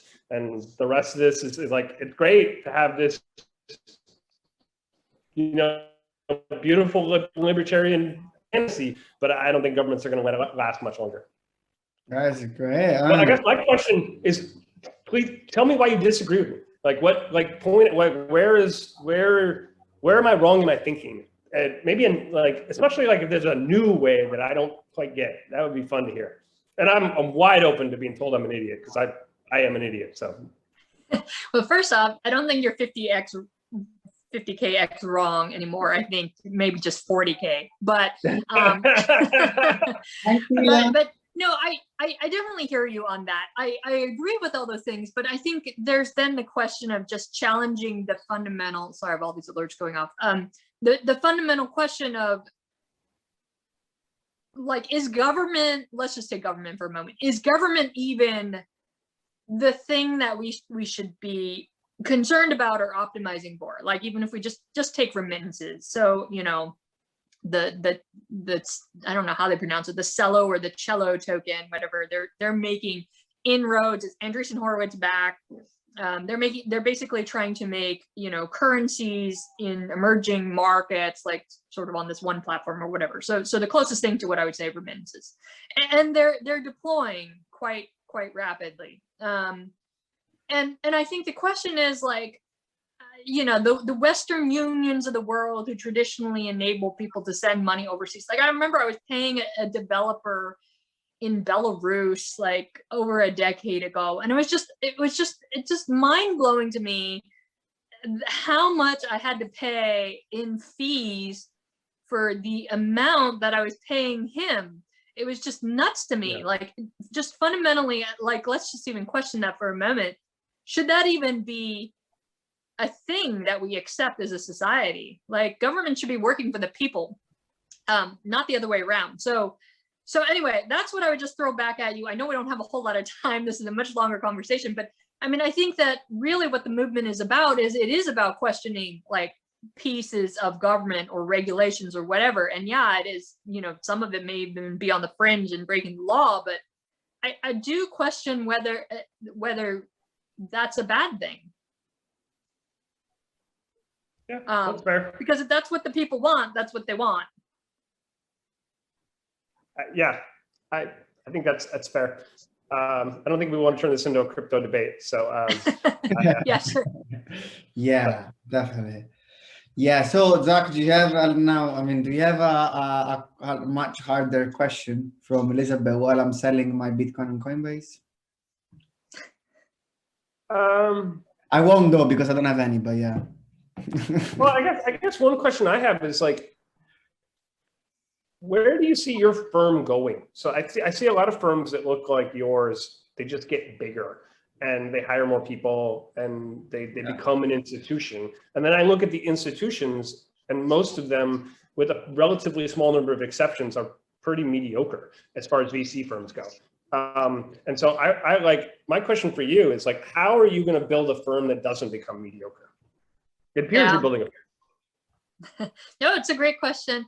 I mean, I think though, first and foremost, we start with actually the mission of this. And this is something that, you know, when I was trying to figure out what to do next, like, so actually, frankly speaking, I never saw myself going into VC. Like, I was at 500 startups trying to figure out what I was going to do next. I was trying to figure out what were all the new and cool ideas that people were working on, and maybe what business could I work on, whether it was drones or VR, AR, or Bitcoin, or whatever was coming up at the time in 2014, 2015, 2016. And I just never found a problem that really latched onto me, except that I was in the middle of all these entrepreneurs. I was like, actually, this VC experience is pretty terrible. Maybe I should go and try to work on that. And so I think fundamentally what we're trying to do is, I call it like democratization of startups. You might find that very trite or silly, but whatever it is, I mean, I think there's just still a lot of work to be done. One is on the VC side, like how founders get funded.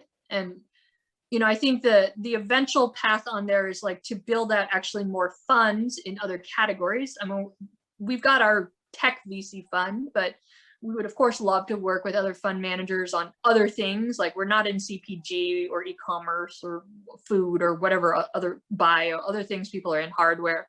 So I think there's a lot of interesting horizontal opportunities, not for me. I know nothing about these topics, but we would love to recruit in that way. And then I think the other is in other peripheral areas, like on the other side of the fence, which we just announced an Angel Squad program, which is like, actually, how can we bring in more people to experience wealth through startups, even if they are not building the startups themselves? And so Angel Squad is sort of the first foray into that. And Angel Squad, again, is very tech focused, but you can imagine then that also has horizontal avenues as well. So I think for us, it's less about let's build my VC fund into the biggest thing possible, but more of like, how can we start to attack the problem from different fronts? That's a hell of an answer, to be honest. Better than the crypto one. Fair. I'm joking. Yeah, that's great. So then, what I love, and then like, I mean, like, that's the classic like thing that we hear all the time, like the majority of the crowd is always wrong, and like I'm the only, like, Zach is the only person that I don't consider Zach smart. I consider him a genius, and this is the only genius I know that actually is basically talking against crypto, and that's great. And another thing and then I'm really thinking I just fuck my money up. Thank you, Zach. I'm not joking. And then another thing I just want to say, like, on this, Elizabeth and your side, so I do work with a lot of VCs, both here in some of them are in this, etc. But I rarely have seen someone tackling the problem as you do. So like that's amazing, to be honest. And yeah, I think our time is over, unless you guys don't want to say anything else. Or do you have a question for me? Like, how come you have such a pride to keep telling some weird jokes and still be here? Anyway, yeah. Daniel, shall we pass it to you? Yeah. Yes, that would be nice. Go for it. Can I just say, guys, thank you so much. Like, he's great. It's been absolutely great for me, for my side, spending time with you, to be honest. And I guess the audience did like a lot. If they didn't, they're stupid as fuck. Thank you so much, guys. Thanks Thank for Give you having feedback us. on that. I enjoyed myself a lot. It was an amazing talk listening to you. And Zach, I have an answer for you. Now, I'm actually Austrian based, but half Irish, half German. And I'm involved in the startup scene in Austria and Germany for about 10 years. The answers on the notary services is lobbies. They're an extremely interconnected lobby. And we, as Austrian startups, as a nonprofit I co-founded about 8 years ago, we've been working on changing this. But the ones deciding on the changes are, well, the lobbies. Now, we've managed to move the notary service further to digitize it. But here comes the fun fact. They're doing the same thing digital, but for the same amount of money. So we're still working on it. Yeah, we're getting there, and it's a pain in the derriere because, as you rightly said, every small step. But we've got amazing talent, and we'll get it solved. You know, it's like JFK said, it's our personal moonshot. We're not there for the easy part. We're there because it's hard, and we'll solve it. But yeah, and thanks on the grim outlook on crypto, the three of you. I was on Binance, going like, that looks good, and then listen, and we're like, no, wait, what? No. Oh. Well, that sucks. So anyhow, thank you very much for that. I appreciated that. It's been a pleasure listening to you all. Francesco, amazing job. Thank you all very much. It's been a pleasure. Sure. Thank you. Bye-bye. Thank you very much. And thank you very much at home for listening in. It's been a fun day. It's been a long day. And there's only one more thing to do, and that's say thank you very much to Studio One, and see you all in the lobby in 2 minutes time. Thank you all. Good night and have a good one. Take care and stay safe.